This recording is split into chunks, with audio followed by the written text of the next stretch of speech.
Pessoal, vamos lá, vamos dar continuidade aí ao nosso estudo da recuperação judicial e como vocês puderam ver no outro vídeo, houveram falhas, né? Infelizmente a gente tem que lidar com essas falhas, a internet está muito sobrecarregada, mas a gente vai fazer o possível aí para minimizar. E vamos continuar, então eu vou repetir um pedacinho da aula passada que ficou faltando e vou falar sobre alguns outros itens que eu coloquei lá no roteiro de vocês. Então, agora o nosso assunto será natureza jurídica da recuperação judicial. Qual seria a natureza jurídica da recuperação judicial? A doutrina discute se a recuperação seria um ato jurídico complexo, se ela seria um processo, se ela teria natureza processual ou se ela teria natureza contratual. A parte da doutrina que diz que a recuperação judicial seria um ato jurídico complexo se apoia no fato de que são vários atos jurídicos ou várias fases diferentes para que aconteça a recuperação judicial. E é a reunião desses vários atos que formam o procedimento. Então, por esta razão, são atos independentes e a união de todos esses atos formaria a recuperação judicial. Por isso que seria um ato jurídico complexo. Bom, uma outra parte da doutrina fala que a recuperação judicial tem natureza processual. Por quê? Porque não existe possibilidade de concessão da recuperação judicial sem haver uma ação constitutiva, uma ação para que o Estado, né, através do poder judiciário, conceda essa recuperação judicial. Então, essa seria a segunda posição. É verdade que precisa de uma ação? Realmente é verdade que precisa de uma ação, mas eu não tenho direito subjetivo garantido à minha recuperação judicial. A minha recuperação judicial não depende só da minha vontade de obediência aos requisitos de concessão à recuperação judicial. Vai depender de um fator a mais, que são dos credores. Bom, então, se ela depende dos credores, a natureza jurídica dela é contratual. Por quê, gente? Depende de acordo de vontades. Vai depender da concessão dos credores, da concordância dos credores, né?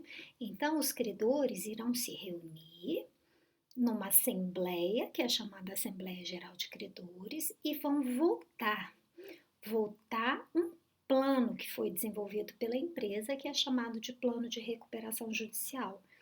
Se a maioria dos credores obedecido aqueles critérios previstos lá no artigo 41 da lei, né, o quórum estabelecido pela votação, a maioria de classes aprovar o plano de recuperação judicial, aí sim será concedida.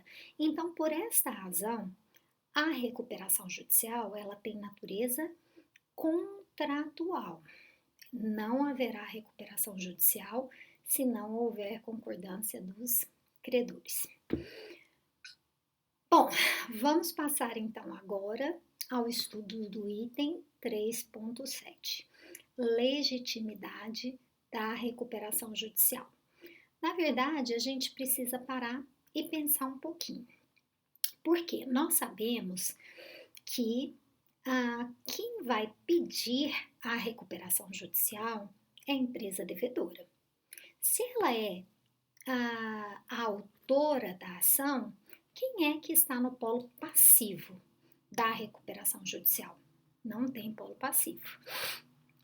Se vocês puderem ver, eu vou colar aqui uma petição inicial no arquivo de vocês de recuperação judicial, vocês vão ver que existe só a qualificação da parte autora. Por quê? Porque os credores, eles são uma coletividade, né? Então, não existe um polo passivo específico. Se vocês se lembrarem lá do Código de Processo Civil, quando eu vou entrar com uma ação, eu tenho que individualizar tanto o polo ativo quanto o polo passivo.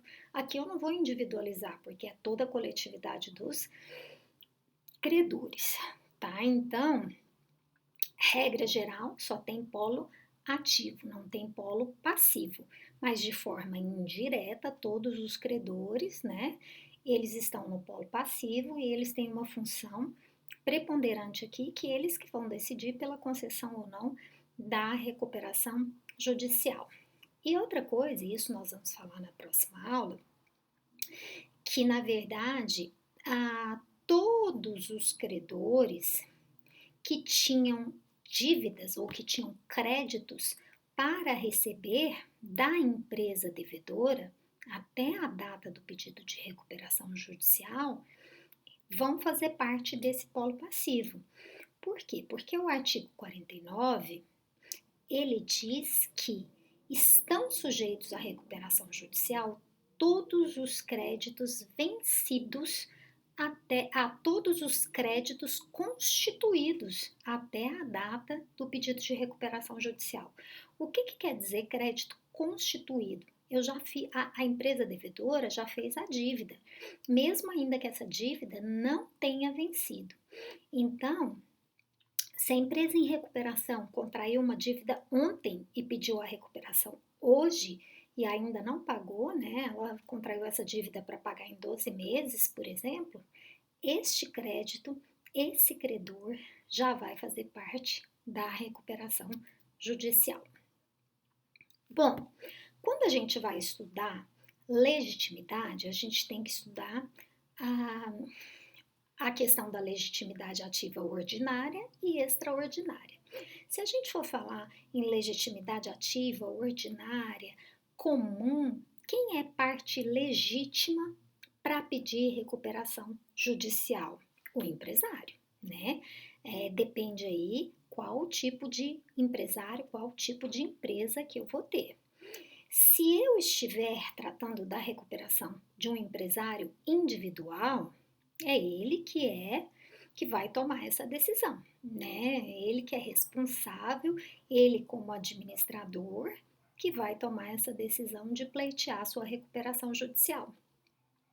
Se a gente estiver falando de uma Eireli, a responsabilidade também vai ser do titular da Eireli. Ou, se ela não for administrada por ele, por quem seja o administrador. Se nós estivermos falando de uma sociedade empresária, a gente vai ter que ver o que reza o contrato social dessa empresária. Normalmente, essa decisão compete aos administradores, essa é a regra geral, a não ser que o contrato social daquela sociedade disponha de forma diferente. Se vocês derem uma olhadinha lá no material de vocês, eu coloquei alguns casos aí específicos citados na legislação de quem tem legitimidade para pleitear a recuperação judicial. Então, por exemplo, lá no artigo 1071 do Código Civil, fala, tratando da sociedade limitada, que depende da deliberação dos sócios, além de outras matérias indicadas na lei ou no contrato, o pedido de concordata. No artigo, lógico, está desatualizado, seria o pedido de recuperação judicial. Então, se não houver nada expresso no contrato social e os sócios decidirem pedir recuperação judicial, eles vão ter que se reunir, votar e vai ter que haver consenso da maioria para esse pedido. Então, lembrem-se, se eu quero dar esse poder nas sociedades limitadas aí, para os administradores, para os sócios minoritários, eu tenho que deixar isso claro no contrato. Bom, e a legitimidade ativa extraordinária? A legitimidade ativa extraordinária, ela está disposta no artigo 48, parágrafo 1º da lei. Existem algumas pessoas que não é o empresário, não é o administrador, não é o diretor, que por determinação da lei terão poder de pedir a recuperação judicial. Mas, como o próprio nome diz, essa legitimidade é extraordinária, é incomum, não é normal, né? Então, ela é dada a outras pessoas. Quem são essas pessoas previstas no 48, parágrafo 1º? Herdeiros, cônjuge e inventariante, e o sócio remanescente. Só que a gente tem que analisar cada uma dessas situações, porque quando a lei fala em herdeiros, cônjuge e inventariante, a lei só pode estar se referindo aos herdeiros, ao cônjuge e inventariante do empresário individual. E por quê? Porque quando a gente fala de uma pessoa jurídica, a coisa é diferente. Quando a gente fala de uma Eireli, né? Existem regras aí em caso de morte, em caso de dissolução da pessoa jurídica. Então, a gente está falando aí da pessoa física, tá?